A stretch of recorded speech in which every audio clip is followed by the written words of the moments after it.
Exodus chapter 12. Now the Lord said to Moses and Aaron in the land of Egypt, This is the month. This month shall be the beginning of months for you. It is to be the first month of the year to you.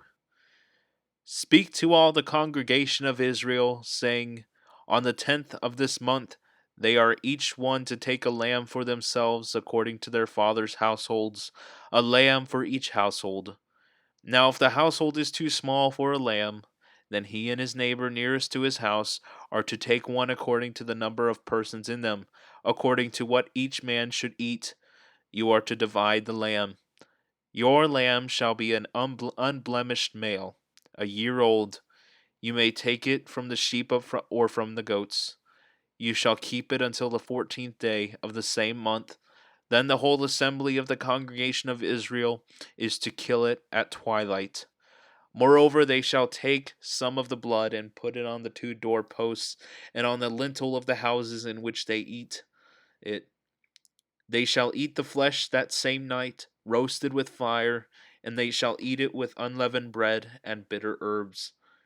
Do not eat any of it raw or boiled at all with water, but roasted with fire, both its head and its legs, along with its entrails. And you shall not leave any of it over until morning, but whatever is left of it until morning you shall burn with fire. Now you shall eat it in this manner, with your loins girded, your sandals on your feet, and your staff in your hand, and you shall eat it in haste. It is the Lord's Passover. For I will go through the land of Egypt on that night, and will strike down all the firstborn in the land of Egypt, both man and beast, and against all the gods of Egypt I will execute judgments. I am the Lord. The blood shall be a sign for you on the houses where you live. And when I see the blood, I will pass over you, and no plague will befall you to destroy you when I strike the land of Egypt. Now this day will be a memorial to you, and you shall celebrate it as a feast to the Lord. Throughout your generations, you are to celebrate it as a permanent ordinance. 7 days you shall eat unleavened bread, but on the first day you shall remove leaven from your houses. For whoever eats anything leavened from the first day until the 7th day, that person shall be cut off from Israel. On the first day you shall have a holy assembly, and another holy assembly on the 7th day. No work at all shall be done on them, except what must be eaten by every person, that alone may be prepared by you. You shall also observe the feast of unleavened bread, for on this very day I brought your hosts out of the land of Egypt. Therefore you shall observe this day throughout your generations as a permanent ordinance. In the first month, on the 14th day of the month, at evening, you shall eat unleavened bread until the 21st day of the month at evening. 7 days there shall be no leaven found in your houses, for whoever eats what is leavened, that person shall be cut off from the congregation of Israel, whether he is an alien or a native of the land. You shall not eat anything leavened in all your dwellings, you shall eat unleavened bread. Then Moses called for all the elders of Israel and said to them, Go and take for yourselves lambs according to your families, and slay the Passover lamb. You shall take a bunch of hyssop and dip it in the blood which is in the basin, and apply some of the blood that is in the basin to the lintel and to the two doorposts. And none of you shall go outside the door of his house until morning. For the Lord will pass through to smite the Egyptians, and when he sees the blood on the lintel and on the two doorposts, the Lord will pass over the door, and will not allow the destroyer to come into your houses to smite you. And you shall observe this event as an ordinance for you and your children forever. When you enter the land which the Lord will give you, as he has promised, you shall observe this rite. And when your children say to you, What does this rite mean to you? You shall say, It is a Passover sacrifice to the Lord who passed over the houses of the sons of Israel in Egypt when he smote the Egyptians, but spared our homes. And the people bowed low and worshipped. Then the sons of Israel went and did so. Just as the Lord had commanded Moses and Aaron, so they did.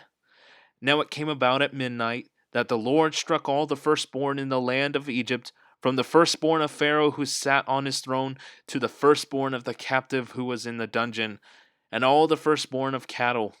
Pharaoh arose in the night, he and all his servants and all the Egyptians, and there was a great cry in Egypt, for there was no home where there was not someone dead.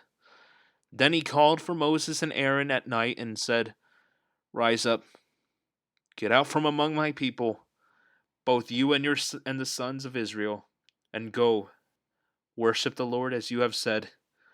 Take both your flocks and your herds, as you have said, and go and bless me also. The Egyptians urged the people to send them out of the land in haste, for they said, We will all be dead. So the people took their dough before it was leavened, with their kneading bowls bound up in the clothes on their shoulders.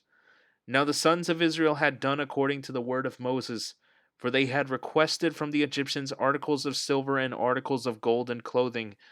And the Lord had given to the people favor in the sight of the Egyptians, so that they let them have their request. Thus they plundered the Egyptians. Now the sons of Israel journeyed from Ramses to Succoth, about 600,000 men on foot, aside from children. A mixed multitude also went up with them, along with the flocks and herds, a very large number of livestock. They baked the dough which they had brought out of Egypt into cakes of unleavened bread, for it had not become leavened, since they were driven out of Egypt, and could not delay, nor had they prepared any provisions for themselves. Now the time that the sons of Israel lived in Egypt was 430 years. And at the end of 430 years, to the very day, all the host of the Lord went out from the land of Egypt. It is a night to be observed for the Lord for having brought them out from the land of Egypt. This night is for the Lord, to be observed by all the sons of Israel throughout their generations. The Lord said to Moses and Aaron, This is the ordinance of the Passover. No foreigner is to eat of it, but every man's slave purchased with money, after you have circumcised him, then he may eat of it. A sojourner or a hired servant shall not eat of it. It is to be eaten in a single house. You are not to bring forth any of the flesh outside of the house, nor are you to break any bone of it. All the congregation of Israel are to celebrate this. But if a stranger sojourns with you and celebrates the Passover to the Lord, let all his males be circumcised, and then let him come near to celebrate it, and he shall be like a native of the land. But no uncircumcised person may eat of it. The same law shall apply to the native as to the stranger who sojourns among you. Then all the sons of Israel did so. They did just as the Lord had commanded Moses and Aaron. And on that same day the Lord brought the sons of Israel out of the land of Egypt by their hosts.